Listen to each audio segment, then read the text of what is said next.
I'm Adam. And I'm Pim. And this is Where There's a Williams, There's a Way. Hey Adam, did you know that there are places where they have tons of bananas stacked neatly on shelves? Oh, you mean the grocery store? No, they have a bunch of stacks of paper, not food. Pim, I think you're talking about libraries. They have books, not bananas. Books? What are those? They're like banana peels for the brain. You peel them open and find all sorts of juicy information inside. Oh, that sounds interesting. But do they have any books about bananas? I'm sure they do. Libraries have books on just about everything you can imagine. Wow, that's bananas. Maybe I should check one out sometime. Everyone should. In today's book, amid the scholars, poets, authors, and artists of the Harlem Renaissance, stood an Afro-Puerto Rican named Arturo Schomburg.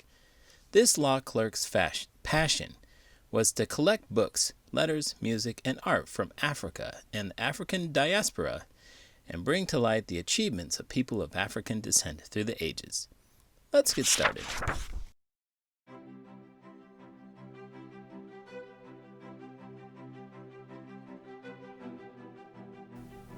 Schomburg, The Man Who Built a Library, by Carole Boston Weatherford, illustrated by Eric Velasquez. The American Negro must remake his past in order to make his future. History must restore what slavery took away. Arturo Schomburg. Prologue, Bibliophile. Arturo Schomburg was more than a book lover, more than a mailroom clerk at Bankers Trust, where he supervised 11 white men, unheard of authority for a black man at a time. He recognized early on the history was not history unless it was complete from all angles. Like a detective, he hunted for clues and found facts affirming the roles of African descendants in building nations and shaping cultures. Fellow book collector Arthur Springarn noted that Arturo would approach an immense pile of apparently worthless material and unerringly find one or two treasures, which would have been lost to a less inspired collector. Arturo believed that those facts, once unearthed, would speak loud and clear in halls of knowledge, daring another teacher to tell a black child that the Negro has no history. Time and again, through print, music, and art, Schomburg proved otherwise. On his lifelong quest, he was not just collecting rarities, he was correcting history for generations to come. He wanted the facts to reach the community and boys and girls in classrooms to teach them that black heritage knows no national boundaries. And today, the Harlem Library, bearing Schomburg's name, boasts more than 10 million items, a beacon for scholars all over the world, bringing to light past glories that Arturo always knew existed. 5th grade. Arturo Schomburg was born with a sense of wonder. As a boy in Puerto Rico, he shadowed tabaqueros, cigar workers. These men pooled money to pay el lector, to read aloud in the factory, newspapers, novels, speeches, and politics. Arturo took in the scent of cured tobacco and the sound of the reader's voice. Thus, Arturo not only learned his ABCs, but also to love and the written word. So when his 5th grade teacher told him that Africa's sons and daughters had no history, no heroes worth noting, did the twinkle leave Arturo's eyes? Did he slouch his shoulders, hang his head low, and look to the ground rather than to the horizon? No, his people must have contributed something over the centuries. History that teachers did not teach. Until they did, school children like Arturo would not learn of their own heritage, ignorance shackling them like chains. After that, teachers dismissed his people's past. Did the twinkle leave Arturo's eyes like a candle blown out in the dark? No, the twinkle never left. It grew into a spark. Where is our historian to give us our side? Arturo asked, to teach our people our own history.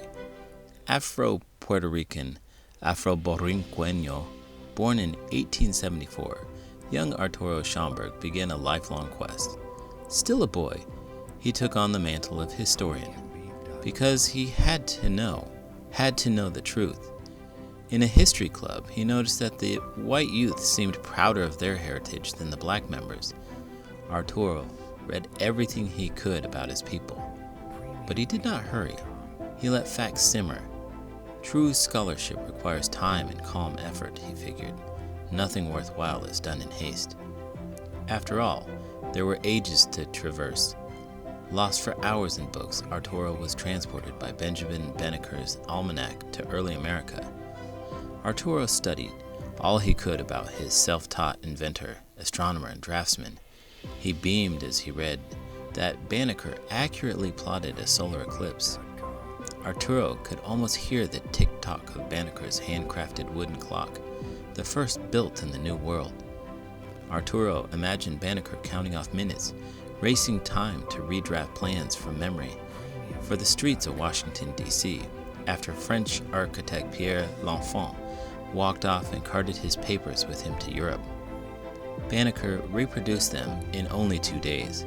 The nation's capital in 2 days, by heart. Tick-tock, tick-tock. Where were the monuments to this genius? El Immigrante, the Immigrant. When 17-year-old Arturo Schomburg immigrated to New York from Puerto Rico in 1891, he carried with him letters of introduction from cigar makers and from Jose Gonzalez Font, who owned a printing press in San Juan, where Arturo had worked as a typographer. Arturo presented the letters to Flor Baegra, an amateur book collector and staunch opponent of Spanish colonial rule. Arturo perused Baegra's photos and clippings about New York's Puerto Rican community and soon found the local tabaqueros. This time he lived among them, sharing their activism and their allegiance to Cuban and Puerto Rican independence from Spain.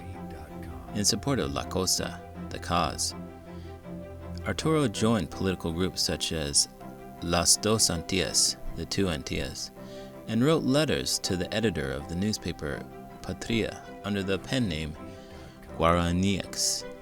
Newly arrived, Arturo sought to better himself, giving Spanish lessons while learning English in night school. Drawn to medicine and law, he perused neither because, as the story goes, his official school records were lost in a fire. Not even a letter from a former teacher was sufficient proof of his formal education. Kindergarten was all that could be documented. So Arturo set aside dreams of a profession and toiled as a messenger and clerk at the law firm that was seeking to protect Johnson & Johnson's use of the Red Cross logo on its products. For that case, Arturo indexed and memorized thousands of pages of testimony, his recall of detail extraordinary. The book hunting bug. I wanted to find out, said Arturo Schomburg, what my own racial group had contributed. He could not get his hands on enough books, his curiosity about Africana insatiable. Arturo had what he called the book hunting disease. No one volume told the whole story, and no library specialized in the subject. So he haunted rare bookstores, poring over fragile pamphlets with torn covers and leather books with paper mites between pages. Most of what he bought early on came cheap because white collectors considered it junk. Still, what he hunted was not easy to find, but Arturo knew that clues and markers to look for. Now and then, he happened upon a prize. In Phyllis Wheatley, the first African-American and third American woman to have a book of poems published, Arturo found not only a devotion to God and country, but also a biography as remarkable as her verse. Captured at age 7 in West Africa and named Phyllis after the slave ship on which she was cargo, she was sold to John Wheatley, but was sickly and thus never trained as his wife's servant. Poor in health but rich in rare brilliance, Phyllis quickly mastered English and read the Bible. She studied religion and the classics and spoke several languages fluently. But Phyllis was most phenomenal as a poet. If only Arturo could have been a gull swooping and crooning above the waves as Phyllis crossed the Atlantic a second time, bound for London to promote her book, Poems on Various Subjects, Religious and Moral, in 1773. If only that same year Arturo could have witnessed that stroke of the pen granting Phyllis her freedom. If only Arturo could have looked over her shoulder, seeing her penning that praise poem to George Washington during the Revolution. Although she offered subscriptions for a second book, her final manuscript was never published or found. If only, thought Arturo, I could find that. Frederick Douglass. As Arturo fanned the pages of Frederick Douglass's narrative, it was as if a breeze carried him to the riverfront plantation, where sailboats first defined freedom for young Frederick. Like Arturo, Frederick loved the written word. He even broke the law against slaves learning to read. As Frederick escaped bondage, Arturo followed his trail from Maryland all the way to Massachusetts. And when Douglass roared against slavery, his speeches, "Agitate, agitate, agitate," awoke Arturo to the power of the pen. With that aim, Douglass had rallied the abolitionist cause, winning pledges of support and thunderous applause. Arturo scanned Douglass's anti-slavery newspaper, the North Star. The publication's motto rang true. Right is of no sex, truth is of no color. God is the Father of us all, and all men are brethren. 10,000 volumes could not better define democracy. A printer's helper as a teen, Arturo imagined Douglass setting metal type and cranking the letterpress. A tall man with deep-set eyes and long, woolly mane, Douglass went on to become the U.S. Minister to Haiti. In his later years, he bought Cedar Hill, an estate in Washington's Anacostia section, where he was deemed a sage. Frederick's name, thought Arturo, in every archive should reside. The words that Douglass wrote would keep his memory alive. Hey, Adam, did you know that there aren't any chimpanzee teachers in elementary schools? Well, Pim, that's because chimps usually swing from trees, not from the chalkboard. Hey, now, that's just speciesism. Chimpanzees can be smart too, you know. And who uses chalkboards anymore? Of course. But I didn't mean to offend. But teaching requires a lot of skill and knowledge that might be a bit of a challenge for our primate pals. Challenge accepted. I'll show you that chimpanzees can be great teachers. We'll have banana-shaped chalk, recess every hour, and math problems involving counting bananas. You might be onto something there. But don't forget about the importance of representation. Kids need to see themselves reflected in their teachers. Oh yeah, you're right. So imagine the excitement of those little monkeys when they see a chimp like me leading the class. It'll inspire them to reach out for the stars, or at least reach for the highest branch. Absolutely. And who knows, maybe one day we'll have a whole troop of chimpanzee teachers revolutionizing education. Revolutionaries. As Schomburg's search went on, he bought not only books, but also art, letters, prints, and rare African cameos. His was a war to combat ignorance and shatter lies. He needed an arsenal for that. From the past, Arturo enlisted an army of exemplars. His boyhood hero was Toussaint Louverture, leader of the revolt that liberated slaves in Haiti. Later, Arturo purchased military orders signed by Louverture himself. A freed slave with property and money, he risked all to join a slave revolt. Just a generation after American independence, Louverture was a revolution that lasted 12 years and cost thousands of lives. His troops fought off first the French, then the British, and finally the Spanish before victory was won and a black republic born, Haiti. For colonies and countries founded on slavery, the Haitian Revolution was a hurricane. Whispers of Louverture's name made slaveholders shudder. Contrary to popular belief, slaves did rise up, and not just in the glorious liberation of Haiti. Arturo eventually traced the roots of rebellion to early America. He read the radical pamphlet that David Walker, a free black merchant, published in 1829, an appeal to the colored citizens of the world, calling for slaves to rise up, a fiery tract that was banned in its day. Arturo studied the 1839 mutiny on the slave ship Amistad and the court case that followed.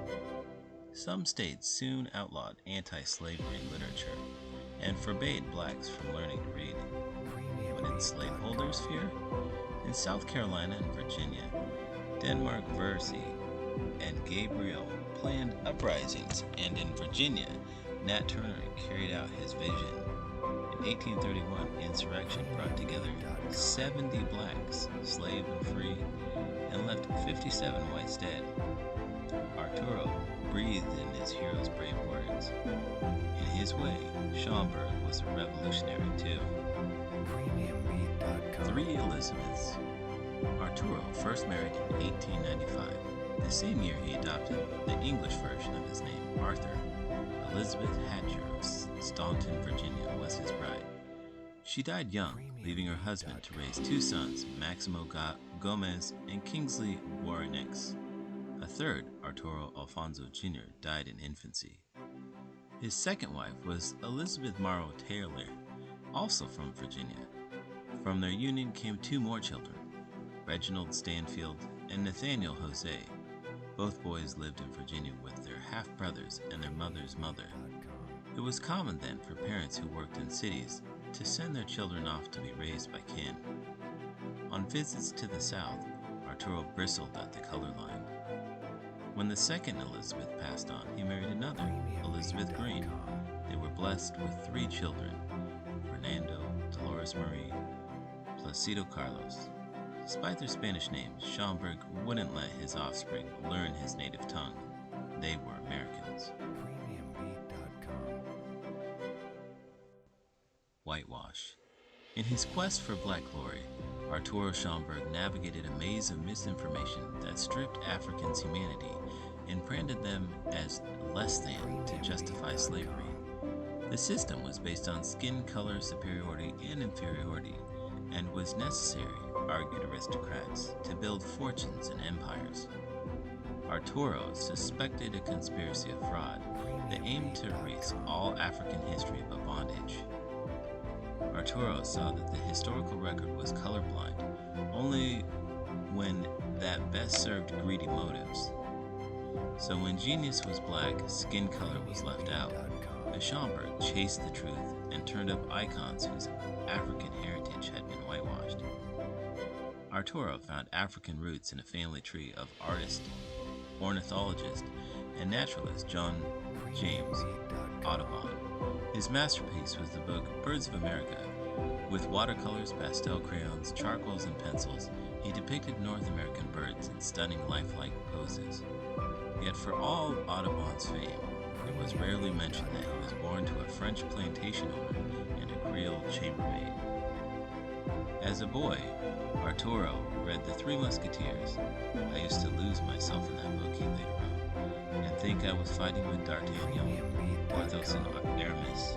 He memorized their motto, all for one, one for all. But he had no inkling that the author, Frenchman Alexandre Dumas, was descended from slaves. Why had Arturo not learned that as a child? Arturo discovered that Russia had its black star too, the great poet Alexander Pushkin, the father of that country's modern literature, his first work published when he was just 15. His great-grandfather was Abram Gonabal, who was kidnapped as a child in Central Africa, served in the court of Peter the Great, and rose to become a general and an aristocrat himself. No wonder Pushkin was famed for fighting duels. Even German composer Ludwig van Beethoven had ties to Africa. He was often described as dark, a mulatto, or a Moor. His mother was said to be a Moor, North African. Gifted beyond belief, Beethoven still composed after he'd lost his hearing. How could this maestro's African heritage have been muted? How could Arturo ever behold Beethoven's Fifth Symphony without hearing Africa drumming? Seafaring. Arturo Schomburg was becoming quite the collector.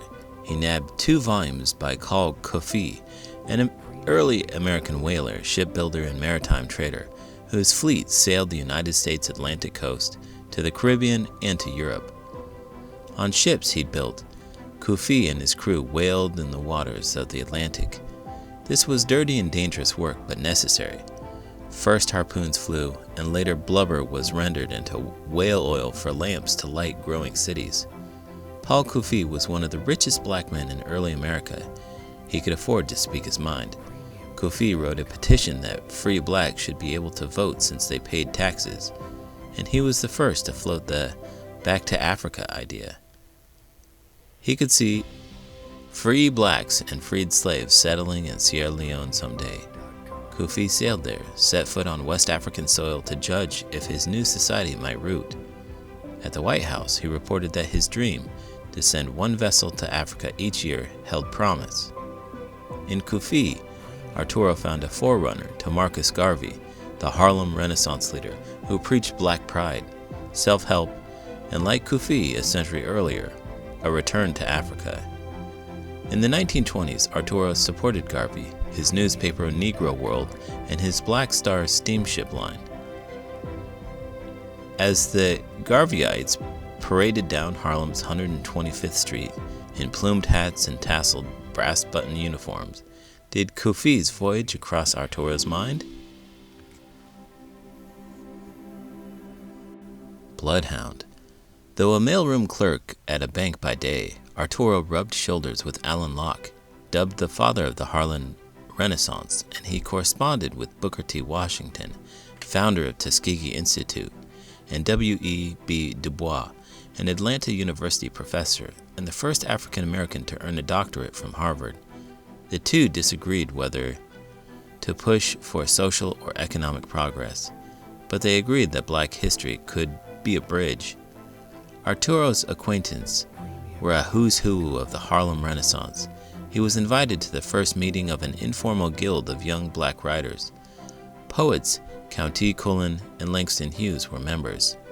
So was novelist and poet Jesse Redmond Faussel, an editor of the NAACP magazine The Crisis, and of the African American children's magazine The Brownies Book.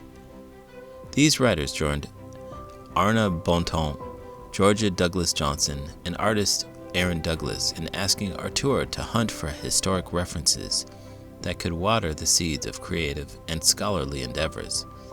His collection, fertile soil for growing black pride.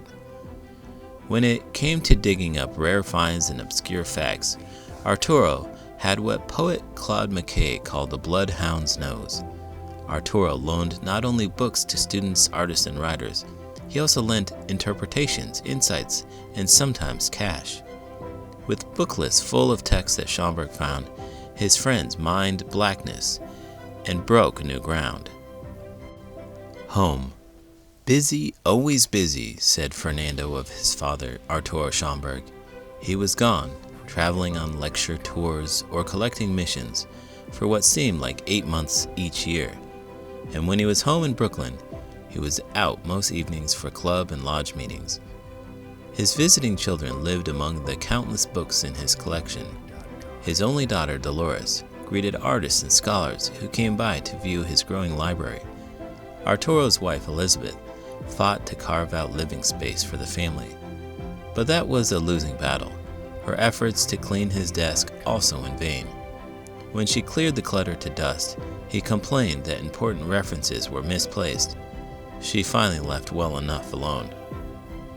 Writer and researcher, Arturo Schomburg aimed to prove Africans' place in world history. In Harlem, he joined the Men's Sunday Club, which grew into the Negro Society for Historical Research. The society sponsored lectures and galas, and in its first year amassed more than 300 books and manuscripts. Arturo stored that collection at his home, alongside his own. He was also president of the American Negro Academy and Grand Secretary of the all-black Prince Hall Grand Masonic Lodge, and he served on the committee to start a Negro division at the Harlem branch of the New York Public Library. Civic-minded but no social climber, he skipped the famed parties of the Roaring Twenties jazz age. Arturo preferred leafing through the history to dancing the Lindy Hop. When a busy schedule of lectures and meetings, it's a wonder he had time for research or writing. Arturo's articles, essays, and letters to the editor shared what he had learned, facts kept in darkness far too long. He profiled 18th century composer Chevalier de Saint-Georges, a French knight known as the Black Mozart. St. George was a song to Arturo's heart.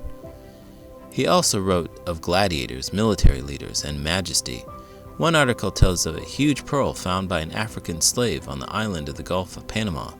The jewel adorned Spanish queens until Napoleon's brother took it for France. Sold to a British duke, the pearl was lost in Buckingham Palace and Windsor Castle, but was recovered each time. The James fabled pass earned it the name La Peregrina, the Wanderer. Arturo's research pulled him along the triangular trade route, just as surely as wind, currents, and greed carried supplies from Europe to Africa to barter for slaves, and took captive Africans to American colonies to grow sugarcane that would be distilled into rum to be sold in Europe. Through the pages of history, Arturo toured the diaspora. His sense of Africana transcended national boundaries.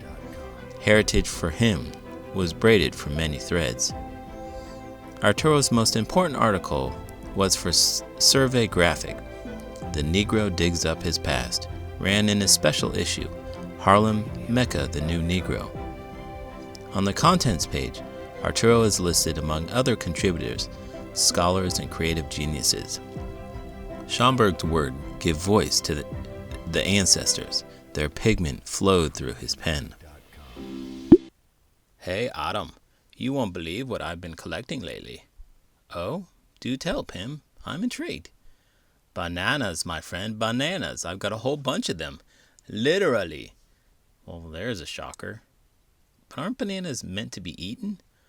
Oh, I eat some of them, don't worry. But you see, I'm on a quest to find the perfect banana.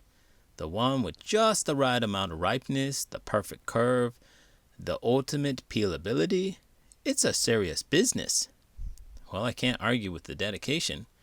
But you know, I collect something too. Oh, really? What is it? Books? Stamps? Maybe apples to complement my bananas? Nope, nothing like that. I collect excuses from my students for not doing their homework. Excuses for not doing homework? Oh, that's priceless. Do you have a favorite excuse so far? Yeah, I accidentally used my homework as a napkin during dinner. Well, at least they had table manners. Sold. Rumor has it that Schomburg's wife put her foot down. Either his books or their family must go. Only a threat like that could make him part with his prizes. There were bookshelves filled with books all over the house, a family member said, even in the bathroom. The books were carefully cataloged, inventoried in Arturo's head, and arranged by size and color of binding. But Arturo's library had outgrown private hands. He had turned down a very handsome offer because the collection deserved a wider audience. Arturo had already lent the items to libraries and staged exhibition for schools and community groups. He approached the New York Public Library, but it lacked funds to purchase his vast holdings. So the Carnegie Corporation bought the entire lot for $10,000 and in 1926 donated it to the library. If Harlem was the heart of African American culture, the 135th Street branch of the New York Public Library was the mind. If the library were a university, its alumni would include the Harlem Renaissance figures who lost themselves amid its stacks and wrote in a quiet room downstairs. Schomburg's collection, which one newspaper called matchless, was housed on the third floor and would become the cornerstone of the division of Negro history, literature, and prints. It included more than 5,000 books, several thousand pamphlets, plus priceless prints and papers, among them an autographed first edition of poems by Phyllis Wheatley, the brilliant slave girl. There were handwritten poems by Paul Laurence Dunbar, letters of heroic General Toussaint Louverture, speeches of slave-turned-statesman Frederick Douglass, Benjamin Banneker's early American almanac, and a 1573 book of poems by Spaniard Juan Latino, perhaps the first printed book by a black person. Fisk University. Arturo Schomburg studied the past, but he did not dwell in it. Quite the opposite. His mission looked to the future. I am proud, said Schomburg, to be able to do something that every near inspiration for the youth of my race. After a decade of headaches and nosebleeds, Arturo retired in 1929 from his job at Bankers Trust. But he did not rest. He spent more time writing and researching and tending the collection at the 135th Street Library. On the strength of his reputation as a bibliophile, Arturo was invited to Nashville in 1931 to found Fisk University Library's Negro collection. By 1932, he had added 4,000 volumes to the library's holdings. The Lincoln Bible was the centerpiece. When Arturo first held it, he thought of the free blacks from Baltimore who first presented the hefty book to the president during the Civil War. That Bible was a priceless treasure, but Arturo did not want black heritage behind glass. He wanted his research to read students. So he told Dr. After a year at Fisk University in Tennessee, Arturo Schomburg returned to New York. At the Public Library's 135th Street branch, his treasures were now the core of the Division of Negro History, Literature, and Prints. Arturo became the guardian of his collection. His peculiar method of shelving books arranged them by size and color like a bouquet. In fact, he fired a new librarian for using the standard Dewey Decimal System. The historical figures he unearthed still spoke to him. Tell our stories, proclaim our glories. From his perch on the library's third floor, Arturo guided researchers, spoke at afternoon teas, and used his own funds to enlarge the collection. Among his gifts, African Venus and Said Abdallah, classic bronzes by French sculptor Charles Henri Joseph Cordier. Bought in Paris, both pieces had shown in the Louvre in the 1860s. At $50, the stunning pair were a steal. Arturo was not wealthy, but he used the money from the sale of his collection to build on it. When an item was over his budget, he was not ashamed to appeal to friends for funds. He asked a fellow book collector to donate a bronze and marble bust of Shakespearean character Othello, a Moorish general, to put on display. Arturo organized exhibition about Russian literary giant Alexander Pushkin and black Shakespearean actor Ira Aldridge. Our Pioneers, Arturo weekly column from the Amsterdam News, was read all over Harlem. The library staff called Arturo Dr. Schomburg. The homegrown historian had earned that honor. Art. In etchings, prints, paintings, and sculpture, Arturo Schomburg saw not just art, but also an opportunity to offer visible proof of the talent and accomplishments of African descendants. The eye, he supposed, would refute the lie. Arturo was drawn to works showing black subjects regardless of the artist's skin color, and to works created by black artists regardless of subject matter. Whether he was collecting the work of Harlem Renaissance painters such as Aaron Douglas and Lois Mailou Jones, sculptors like Charles Henri Joseph Cordier, or Spanish Baroque artists like Sebastian Gomez and Juan de Paré, Arturo embraced and then perused art with the same passion and persistence that he did book buying. Art, he thought, might reach those who would never read a rare book. Spain.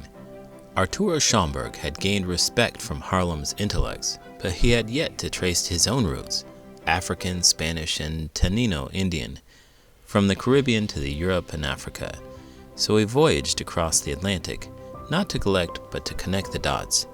I depart now, he said, on a mission of love to recapture my lost heritage. He mined libraries, museums, and rare bookstores for Spain's link to the chain of slavery. He beheld masterworks painted by African hands and marveled at palaces and mosques built by the Arab and African Muslims who ruled Spain for 700 years. These scenes and canvases Arturo filed in his mind's eye. Touring Spain, France, Germany, and England did not produce answers to all his questions, but Arturo had more than enough facts to take home. This was Schomburg's only trip to Europe, and the farthest he would ever travel. No distance was too great to set history straight. The Islands. Arturo Alfonso Schomburg may have felt kinship with African Americans and their cause of inequity, and even worked to build pride among them.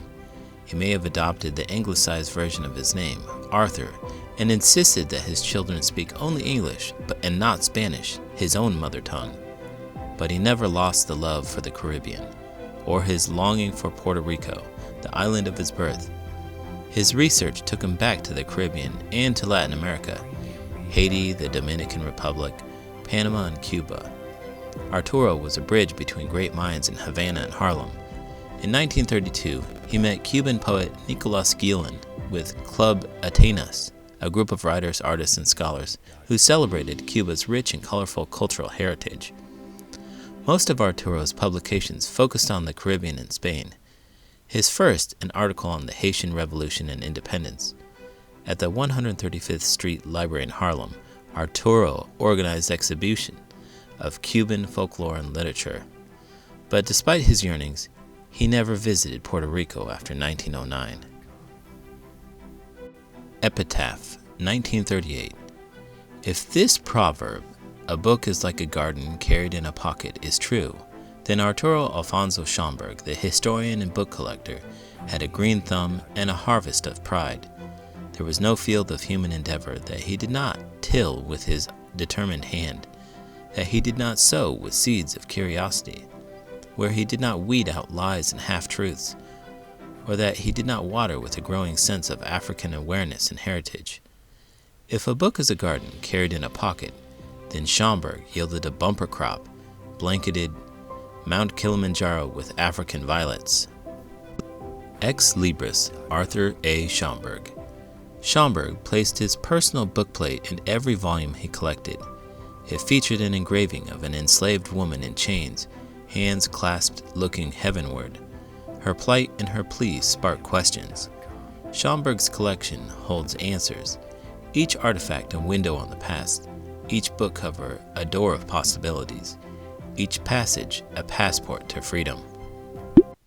Wow, that's quite a collection. It's amazing that when he was a kid, he was told that black people had no history, so he decided to prove everyone wrong. That's inspiring. He turned that doubt into determination. Imagine collecting so many things that they turn it into a museum or a library. It really is impressive. His legacy lives on. Totally. It's like he said, Black history is American history. Thanks for sharing, Adam. And speaking of that, if you like this video, please make sure to like, subscribe, and definitely share. I'm Adam. And I'm Pim. And this is Where There's a Williams, There's a Way. Did you know the oldest library in the world is the Library of Ashburnapal in Nineveh, Assyria, which dates back to the 7th century BC?